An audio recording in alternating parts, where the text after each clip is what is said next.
चलिए अब स्वागत करते हैं हमारे आज के फॉर्मूला गुरु का। और हमारे आज की जो फॉर्मूला गुरु हैं वो है श्रीकांत चौहान जी, कोटक सिक्योरिटी से। श्रीकांत जी, बहुत बहुत स्वागत है मनी 9 के इस मंच पर।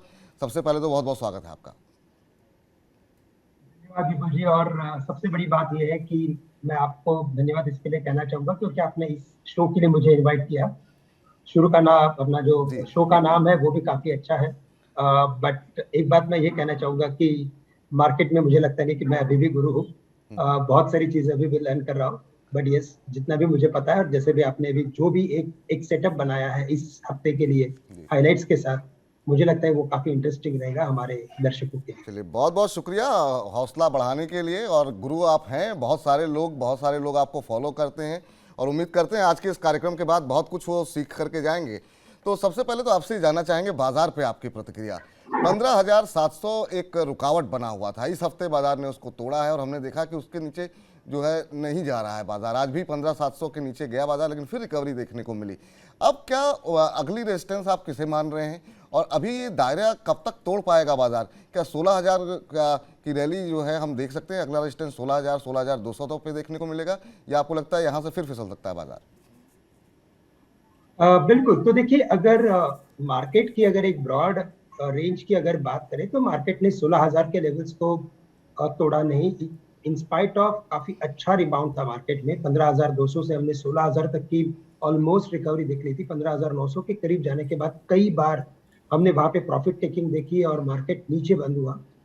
बट इवेंचुअली आज अगर आप देखें तो हमें लगता है कि जो आज की जो रिकवरी बनी है, डिस्पाइट की जो इंडेक्स का जो हेवी वेट था रिलायंस इंडस्ट्रीज, उसमें बड़े सेलिंग के बाद भी जब मार्केट ने इतनी बड़ी रिकवरी दिखाई है, तो ये बात क्लियर है कि इस मार्केट में या तो कॉन्फिडेंस लेवल कम है, या तो लोग जितने भी ट्रेडर्स हैं वो काफी कॉशियस हैं, या तो वो किसी बैड रीजन पे अपनी होल्डिंग्स को बेचने के लिए रेडी है।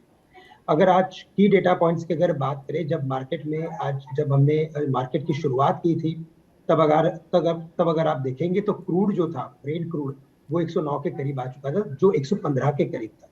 उसके बाद अगर आप बॉन्ड यील्ड की अगर बात करें तो जो 3.20 के करीब था, वो 3% के नीचे आ चुका था। और डॉलर इंडेक्स इन दोनों को देख के हमें लगता है कि आने वाले हफ्तों में या आने वाले दिनों में एक बार 102 या 101 के लेवल्स को भी छू सकता है। यानी जो अपनी करेंसी जो आज वीक हुई थी, हमें लगता है कि वो आने वाले दिनों में शायद कुछ अप्रिशिएट हो सकती है। तो ये डेटा पॉइंट्स के बावजूद मार्केट वीक था, मार्केट में एक स्पेसिफिक न्यूज थी और मार्केट उसके बाद गिरा। लेकिन जो रिकवरी बनी है, हमें लगता है कि ये रिकवरी काफी स्ट्रॉन्ग रिकवरी थी और सस्टेनेबल रिकवरी है। और मार्केट एक बार लगता है कि 16,000 के लेवल्स को छूने में या क्रॉस करने में बिल्कुल कामयाब रहेगा। लोअर लेवल्स पे जो आज के लेवल्स थे, जैसे कि 15,500 जो आज के लोवेस्ट लेवल्स थे, वो एक इंपॉर्टेंट सपोर्ट है। उसके नीचे अगर मार्केट अगर फिसलता है तो फिर हमें लगता है कि मार्केट एक बार 15,200 के दायरे में जा सकता है। लेकिन हमें लगता है कि मार्केट वॉलेटाइल रहेगा और 16,000 के लेवल्स हम बिल्कुल देख सकते हैं। चलिए, तो 16,000 का स्तर देखने को मिल सकता है। 15,500 के नीचे जाए तो फिर गिरावट बढ़ सकती है। इन दो आंकड़ों पर, नंबर्स पर ध्यान रखें। आज हमने देखा कि ऑटो के जो नंबर आए, नंबर हालांकि जो है बहुत उत्साहजनक नहीं थे, खासतौर से बजाज ऑटो के। मारुति के भी नंबर अनुमान से थोड़े खराब रहे। आपसे हम ये जानना चाहेंगे कि ऑटो शेयरों में एक रिकवरी जो पिछले कुछ दिनों में आती हुई दिखाई दी है, वहाँ पे कुछ पसंद आ रहा है आपको ऑटो सेक्टर में? क्या नज़रिया होना चाहिए इस समय? बिल्कुल। तो देखिए, ऑटो सेक्टर में वैसे काफी सारे स्टॉक है कि जिनमें एक क्लियर विजिबिलिटी है। शायद इस सब महीने नहीं, लेकिन अगले महीने या अगले 3 या 6 महीने में हमें बिल्कुल में और भी अच्छे रिटर्न्स देखने मिलेंगे। तो उसका रीजन सबसे बड़ा यही है कि क्रूड के दामों में एक हमने देखा है कि गिरावट आ रही है। शायद हमें लगता है कि गिरावट जारी रहेगी, या तो शायद इन लेवल्स पे भी अगर क्रूड के दाम अगर अगर स्टेबल हो जाते हैं तो भी लगता है कि हमें ये एक ऑटो सेक्टर के लिए पॉजिटिव होगा। जो सप्लाई साइड पे जो इश्यूज थे वो धीरे धीरे सॉल्व हो रहे हैं। और सबसे बढ़िया बात यह है कि जो कमोडिटी के जो प्राइसेस थे, बाकी कमोडिटीज के, यानी कि स्टील या मेटल्स जो भी ऑटो के लिए यूज होता है, उन सभी में धीरे धीरे गिरावट आ रही है। इन सब चीजों को अगर देखें तो हमें लगता है कि ऑटो के लिए अच्छे दिन है। करेक्शन जो भी आए उसमें पोजिशंस बनाए। स्पेसिफिकली आप उन स्टॉक्स पे फोकस कीजिए जहां पे कमर्शियल व्हीकल का एक बड़ा कॉन्ट्रीब्यूशन है। और इसी वजह से हमें लगता है कि महिंद्रा एंड महिंद्रा या टाटा मोटर्स या तो फिर आयशर मोटर्स, ये स्टॉक्स पे फोकस कीजिए। हमें लगता है कि इन स्टॉक्स में यहाँ से अपसाइड है। स्पेसिफिकली हमें लगता है कि यहाँ से महिंद्रा एंड महिंद्रा को लॉन्च किया जा सकता है। टारगेट्स है हमारे 1200 के, और साथ ही साथ टाटा मोटर्स को लॉन्च किया जा सकता है। यहाँ पे टारगेट है 470 रुपए के। तो Mahindra and Mahindra, Tata Motors, auto sector में अगर आपको पैसे लगाने हैं तो श्रीकांत जी का कहना है कि इन दो शेयरों में लगाएं, रिटर्न यहाँ पर आपको अच्छे मिल सकते हैं। एक और सेक्टर जो सबसे ज़्यादा चर्चा में है जब ब्याज दरें बढ़ती हैं तो खासतौर से रियल एस्टेट की बातें काफ़ी होती हैं। रियल एस्टेट के अंदर हमने देखा कि अब एक लोगों का जो झुकाव था पहले एक रियल एस्टेट शेयरों में जिस तरीके का मूवमेंट देखने को मिलती थी, अब वो नहीं देखने को मिल रही है। क्या करें जो लोग निवेश कर चुके हैं और जो लोग पैसे लगाना चाहते हैं रियल एस्टेट सेक्टर पे, क्या राय है आपकी?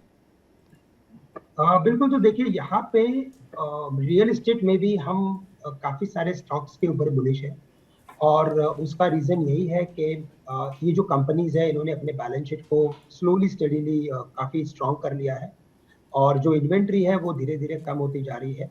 और नो डाउट कि इंटरेस्ट रेट्स बढ़ने की यहाँ से आशंकाएँ बहुत हाई है और बढ़ेंगे भी इंटरेस्ट रेट। जी। बट सबसे बड़ी बात ये है कि अगर आप देखें तो ये जो पिछले 10 या 12 साल में जो एक हमने डाउन ट्रेंड देखा था रियल एस्टेट में और कोई बड़े परचेसेस नहीं थे।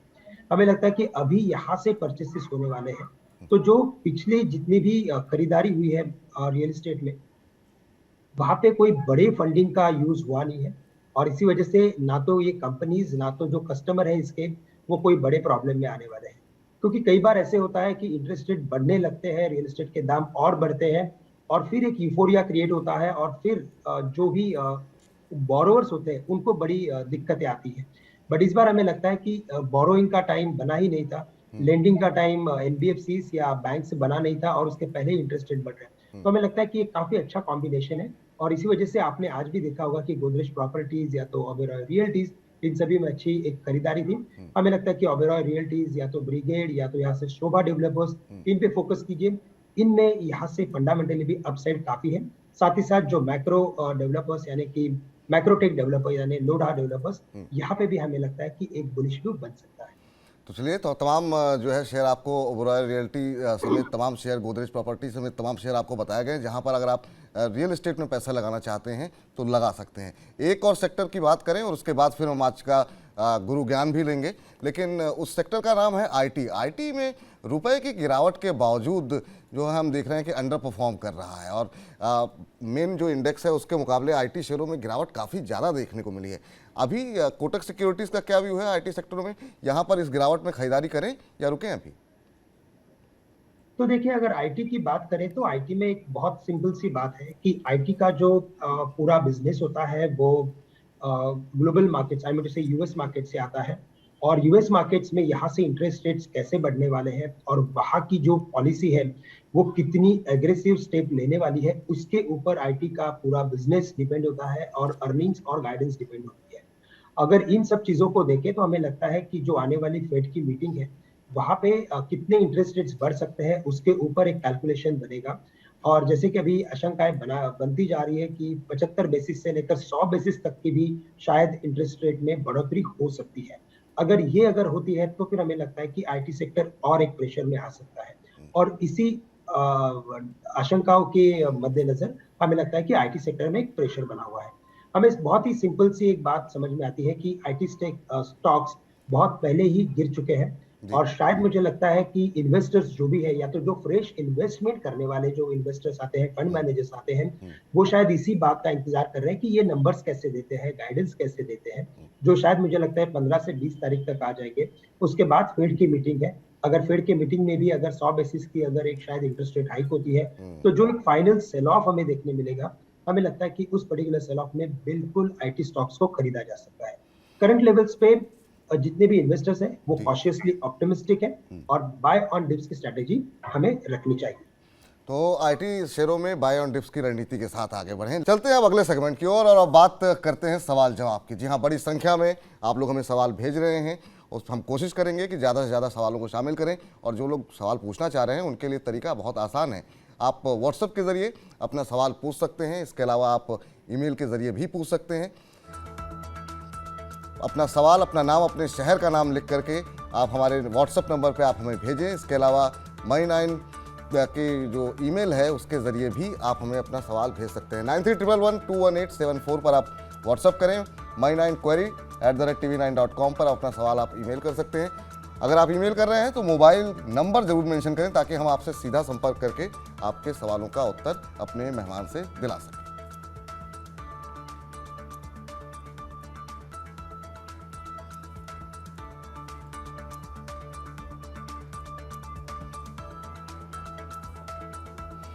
चलिए, पहला सवाल हमको सलील कटियार जी ने भेजा है, नोएडा से हैं सलील कटियार जी, और इनका सवाल ये है श्रीकांत जी कि इन्होंने बर्जर पेंट्स में 5 से 6 साल के लिए ये 30,000 रुपये निवेश करना चाहते हैं।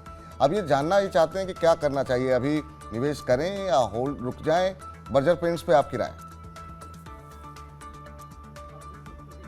बर्जर पेंट की बात करें तो यहाँ पे हमें लगता है कि अगर 5 साल का अगर व्यू रखना है तो बिल्कुल इसमें इन्वेस्ट किया जा सकता है, क्योंकि काफी एक स्ट्रॉन्ग कंपनी है और काफी सारे इसके प्रोडक्ट्स भी हिट है। लेकिन साथ ही साथ हमें लगता है कि जो कंपटीशन मार्केट में भी बनती जा रही है, अगर आपने देखा होगा कि कई सारे बड़े जो कॉर्पोरेट्स थे या जो बड़ी कंपनीज थी, जैसे कि जिंदल है, या तो आप पकड़ लीजिए कि इवन बिरलाज है, अल्ट्राटेक, और इन सभी कंपनीज को इस पर्टिकुलर सेक्टर में आना है और उनको भी उनके इस पर्टिकुलर बिजनेस को कैपिटलाइज करना है। तो हमें लगता है कि अगर इस पर्टिकुलर बिजनेस में इतनी बड़ी अगर कंपटीशन अगर बढ़ती जा रही है, तो लगता है कि जिसका मार्केट शेयर सबसे ज्यादा है और जो इस पर्टिकुलर सेक्टर में बाकी कॉम्पिटिटर्स के साथ काफी अच्छा मुकाबला कर सकता है, तो हमें लगता है कि एशियन पेंट्स पे आप फोकस कीजिए instead of buying Berger paint. अगर आप एशियन पेंट्स को खरीदते हैं और 5 साल तक रुकते हैं, तो मुझे लगता है कि उसमें आपके जो कमाने के जो मौके रहेंगे वो काफी बेहतर हो सकते हैं। तो अभी आपने निवेश किया नहीं है, अच्छे समय पे आपने ये सवाल पूछा है। पैसे ही पेंट सेक्टर में ही लगाने हैं तो एशियन पेंट्स में लगाइए, वहाँ पर 4-5 साल में आपको बर्जर पेंट्स के मुकाबले काफ़ी बेहतर रिटर्न आते हुए दिखाई देंगे। अगले दर्शक के पास चलते हैं। आतिफ हमारे साथ जुड़ गए हैं मुंबई से। आतिफ जी नमस्कार। आतिफ सुन पा रहे हैं आप मुझे? चलिए, आतिफ से शायद संपर्क टूट गया है। आतिफ का सवाल हम ले लेते हैं। 120 शेयर इन्होंने बीपीसीएल के लिए हुए हैं और इनकी खरीद 520 रुपये के आसपास की है। ये इनका भी नज़रिया काफ़ी लंबी अवधि का है, 5 साल तक होल्ड कर सकते हैं। श्रीकांत जी, बीपीसीएल पे आपकी चार्ट्स को कैसे देख रहे हैं आप? यहाँ पर खबरें बहुत सारी रहीं, सरकार लगातार विनिवेश करना चाह रही थी, लेकिन अब 3 में से 2 बिडर्स जब वापस हुए उसके बाद से हमने देखा कि इस पूरे मामले को अभी होल्ड पे डाल दिया गया है। चार्ट्स पे कैसे देख रहे हैं आप? देखिए, वैसे कंपनी में काफी सारी दिक्कतें आ रही है, इसका डाइवेस्टमेंट नहीं हो रहा है और कई बार लोगों ने डाइवेस्टमेंट के बेसिस पे ही इसे खरीदा है और नो डाउट कि कंपनी काफी अच्छा डिविडेंड भी देती है।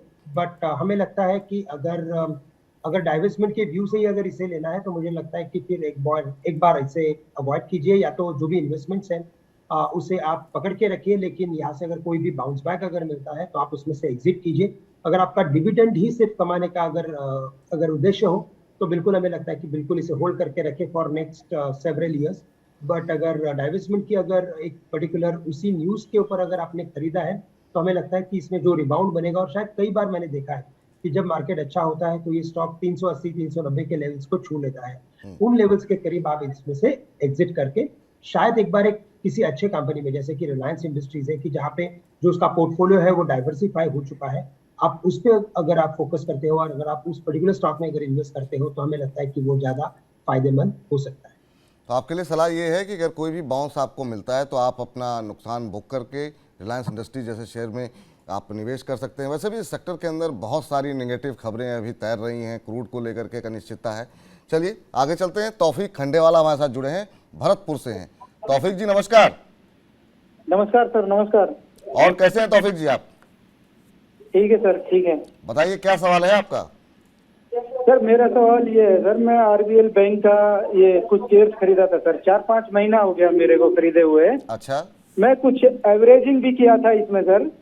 वैसे मेरे को लोड नहीं है, मैं मतलब लॉन्ग टाइम तक के लिए भी इन्वेस्ट करने के लिए सोचता हूँ सर। अच्छा। तो अभी तो आरबीएल एकदम से 20-25% डाउन आ गया था सर। अभी समझ में नहीं आ रहा इसमें क्या करना चाहिए सर। आपने किस रेट पे लिए हैं? मेरा सर अभी से परचेज प्राइस 110 है सर। 110। और अभी आप लॉन्ग टर्म के लिए इसमें बने रह सकते हैं? बिल्कुल सर, 1 साल 2 साल कितना भी सर। चलिए ठीक है, श्रीकांत जी से पूछते हैं कि क्या वाकई में यहाँ पे रुकना इतना लंबे समय तक सही होगा। आपसे जानना चाहेंगे, अब 110 से ये 85-86 के आसपास शेयर आ चुका है और हमने देखा कि अभी हाल फिलहाल में नए एमडी, नए सीईओ कंपनी ने नियुक्त किए हैं और उसके बाद से बड़ी गिरावट रही, 17-18%, 25% तक शेयर टूट गया है। अब क्या सलाह रहेगी आरबीएल बैंक में आपकी आपकी तरफ से श्रीकांत जी? देखिए, अगर आरबीएल बैंक की अगर बात करें तो एक बात क्लियर है कि जब नए सीईओ और जब नई मैनेजमेंट आती है तो काफी सारे राइट ऑफ भी आते हैं, और इसी वजह से हमें लगता है कि इस पर्टिकुलर बैंक में इमीडिएट बेसिस पे क्या होगा क्या नहीं होगा वो थोड़ा समझना मुश्किल होता है। और इसी वजह से हमें लगता है कि 110 में खरीदा है और अभी 90 रुपए के करीब या तो 80 रुपए के करीब अभी ये स्टॉक ट्रेड कर रहा है। हमें नहीं लगता कि कोई बड़ा लॉस इसमें हो रहा है, और जो भी लॉस हो रहा है इट्स फाइन, क्योंकि आने वाला जो फ्यूचर है इसके लिए वो अभी राइट नाउ देखा जाए तो काफी अनसर्टन है। मैं ये नहीं कहता कि इधर से गिर जाएगा या बढ़ जाएगा, लेकिन फ्यूचर काफी अनसर्टन है। तो जो जहाँ पे भी अनसर्टनिटी हो वहां पे हमें नहीं लगता कि हमें अपने इन्वेस्टमेंट्स रखने की जरूरत है। काफी सारे स्टॉक्स हैं कि जिनमें आप इन्वेस्ट कर सकते हैं, और अगर फाइनेंस में अगर आपको फोकस करना है तो हमें लगता है कि इस प्राइस से दो स्टॉक हमें अच्छे लग रहे हैं। एक, अगर आपको एनबीएफसी में जाना है, थोड़ा सा मिड कैप का एक अगर फ्लेवर लेना है आपके पोर्टफोलियो के लिए, और आपको थोड़ा सा बीटा हाई अगर चाहिए, तो आप चोलामंडलम फाइनेंस जो 640 या 650 के अभी आसपास ट्रेड कर रहा है, उसमें लॉन्ग पोजीशंस बना सकते हैं, यानी कि ये इन्वेस्टमेंट्स शिफ्ट कर सकते हैं। या तो आप सबसे सेफ यानी कि एचडीएफसी बैंक में आप इन्वेस्ट कर सकते हैं, जो यहाँ से आने वाले 2 या 3 साल में काफी बढ़िया रिटर्न दे सकते हैं। तो जितने भी प्राइवेट बैंक्स हैं, हमें लगता है वो सभी प्राइवेट बैंक्स उतनी ही अच्छी है, उतनी ही स्ट्रांग है, तगड़े हैं, और आप उनमें अगर इन्वेस्टमेंट्स करते हो तो वो ज्यादा फायदेमंद रहेगी। तो अनिश्चितता काफ़ी ज़्यादा है और जहां अनिश्चितता हो वहां पर मत बने रहिए, ये सलाह है श्रीकांत जी की। तमाम विकल्प आपको सुझाए गए हैं, आप निवेश कर सकते हैं चोलामंडलम में। यही पैसे आप जो नुकसान हो रहा है उसे बुक करके पैसे कहीं और लगाएं, रिकवरी वहां पर जल्दी आपको आती हुई दिखाई देगी। शुभांश से बात करते हैं, इलाहाबाद से हमारे साथ जुड़े हैं। शुभांश जी नमस्कार। नमस्कार विपुल जी, नमस्कार। कैसे हैं नमस्कार, आप? हम बहुत अच्छे हैं, आप कैसे हैं? बहुत बढ़िया विपुल जी। क्या क्या सवाल है सर, आपका? मैंने ये 200 जोमेटो के शेयर खरीदे थे 67 रुपए के भाव पर। अच्छा, मतलब अभी जैसा आप भी देख रहे हैं काफी गिरावट है जोमेटो में। जी तो जी। बस मैं यही जानना चाह रहा हूँ कि इसे अभी होल्ड करूँ कि नुकसान में ही बाहर हो तो जाऊं। ये ट्रेडिंग का नजरिया है या निवेश के लिए आपने लिए हैं? कितने समय तक होल्ड कर सकते हैं? सर, ये मैं 1 महीने तक होल्ड करने का मैंने सोचा है अभी तक। शॉर्ट टर्म नजरिया ही है आपका। चलिए पूछते हैं जी। श्रीकांत जी से। श्रीकांत जी, जितनी तेजी से ये टूटा ये शेयर, जैसे ब्लिंकिट की डील हुई उसके बाद से हम देख रहे हैं शेयर में लगातार गिरावट देखने को मिल रही है। तमाम जो बड़े ब्रोकरेज हाउसेस हैं वो लॉन्ग टर्म के लिए तो अच्छा बता रहे हैं, लेकिन तमाम खामियां शॉर्ट टर्म को लेकर के आ रही हैं। कंपनी के मार्जिन्स को लेकर के सवाल उठ रहे हैं कि अब कंपनी प्रॉफिटेबिलिटी में FY25 में आ ही पाएगी कि नहीं आ पाएगी। चार्ट्स पर क्या कुछ दिख रहा है आपको? बिल्कुल, तो देखिए, हमें लगता है कि जोमेटो के शेयर्स में वैसे लोअर लेवल्स पे काफी बड़ी सेलिंग आई है, और इसी वजह से ये स्टॉक टूटा भी है। कुछ 80 रुपए के करीब था, 80 रुपए से लगातार गिरते गिरते इसके जो प्रीवियस लोज थे मार्च मई महीने के जो लोज थे 50 रुपए के करीब ये अभी आ चुका है। अगर यहाँ से लंबी अवधि का नजरिया है तो हमें लगता है कि कंपनी में और कुछ ना कुछ डेवलपमेंट्स बिल्कुल आएंगे। वेरी शॉर्ट टर्म में अगर देखा जाए तो हमें लगता है कि ये पर्टिकुलर डील के बाद जैसे कि ये डील अगर देखा जाए तो जो एक्सपेक्टेड प्राइस थी उससे काफी नीचे हुआ है, लेकिन साथ ही साथ जो डील इन्होंने की है, राइट, आई मीन टू से ये जो कंपनी इनके पास भी आई है उसका भी किधर न किधर वैल्यूएशन और भी कम हुआ है। टेक्निकली हमें लगता है कि स्टॉक ने 50 रुपए के करीब डबल बॉटम किया है। जब तक 50 रुपए के लेवल्स को ये ना तोड़े तब तक हमें लगता है कि ये स्टॉक वापस रिबाउंड करके एक बार 65 रुपए के करीब जा सकता है। तो उसी लेवल्स के करीब मुझे लगता है कि एग्जिट कर लेना बेहतर होगा, क्योंकि अनिश्चितता है और अगर अनसर्टेनिटी है तो हमें लगता है कि बाकी और भी मौके हैं, आप उनमें तलाश कीजिए।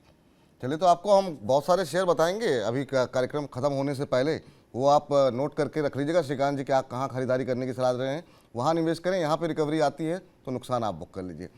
चलिए, दिव्या जी हमारे साथ जुड़ गई हैं जयपुर से। दिव्या जी नमस्कार। नमस्कार सर। नमस्कार दिव्या जी, बताइए क्या सवाल है आपका? जी, मेरा सवाल था, मैंने 50 रूट मोबाइल के शेयर 1364 रुपए के भाव पर लिए थे और 6 महीने के लिए होल्ड कर सकती हूँ, तो मतलब अभी क्या करना चाहिए मुझे? 6 महीने होल्ड कर सकती हैं आप? जी जी जी। चलिए, अभी तो आप नुकसान में हैं। शेयर में अच्छी रिकवरी थी, लेकिन जब यहाँ पर बायबैक की खबर आई और बायबैक ये कहा गया कि ओपन मार्केट से होगा, 1700 रुपये तक होगा, ओपन मार्केट का नाम सुनते ही बाजार के अंदर बेचैनी बढ़ जाती है और उसके बाद से हमने देखा कि काफ़ी तेज़ी के साथ ये नीचे आया शेयर। अभी क्या करना चाहिए? 1364 की इनकी खरीद है, अभी 1267 के आसपास चल रहा है। हालांकि नजरिया 6 महीने का है श्रीकांत जी इनका। देखिए, एक्सपेक्टेशन हमेशा यही होती है कि एक फिक्स प्राइस ये करे जो प्राइस यहाँ से एक प्रीमियम के आसपास हो, यानी कि करंट लेवल से अगर जैसे कि टीसीएस ने दी थी ऑफर 4400 रुपए में, 4500 रुपए में, उस तरह की अगर बायबैक अगर आती है तो स्टॉक में कॉन्फिडेंस रहता है, कंपनी में कॉन्फिडेंस रहता है। लेकिन अगर इस तरह की अगर बायबैक आती है कि जहाँ पे वो मार्केट में पार्टिसिपेट करेंगे तो शेयर में अपसाइड आने की गुंजाइश कम हो जाती है। और इसी वजह से जितने भी ट्रेडर्स होते हैं वेरी शॉर्ट टर्म व्यू से जो पोजीशंस बनाते हैं वो अपनी पोजीशंस को लिक्विडेट भी करते हैं, और इसी वजह से हमें लगता है कि ये स्टॉक थोड़ा और प्रेशर में रहेगा। लेकिन साथ ही साथ अगर एक लॉन्ग टर्म की अगर बात करें तो यहाँ पे अगर इरिस्पेक्टिव ऑफ अगर बायबैक की अगर बात करें तो हमें लगता है कि स्टॉक में से काफी गिर चुका है। 2200-2300 रुपए के करीब ये ट्रेड कर रहा था, वहां से लगातार गिरते गिरते 1100 के करीब आया है। और अगर इस पर्टिकुलर इंडस्ट्री की अगर बात करें तो हमें लगता है कि इंडस्ट्री आने वाले कुछ सालों में और भी अच्छा परफॉर्मेंस दिखा सकती है। तो एक लॉन्ग टर्म का नजरिया है, 6 महीने से ज्यादा का अगर एक व्यू हो तो बिल्कुल इसे खरीदे। 6 महीने का व्यू रख के मुझे नहीं लगता कि इस पर्टिकुलर स्टॉक में कुछ बड़े रिटर्न्स बनेंगे। तो आप चाहें तो, अगर आपका व्यू अगर लंबा है, आप चाहें तो यहाँ से एग्जिट कर सकती हैं। बहुत ज़्यादा रिटर्न की उम्मीद लेकिन ना करें यहाँ पर।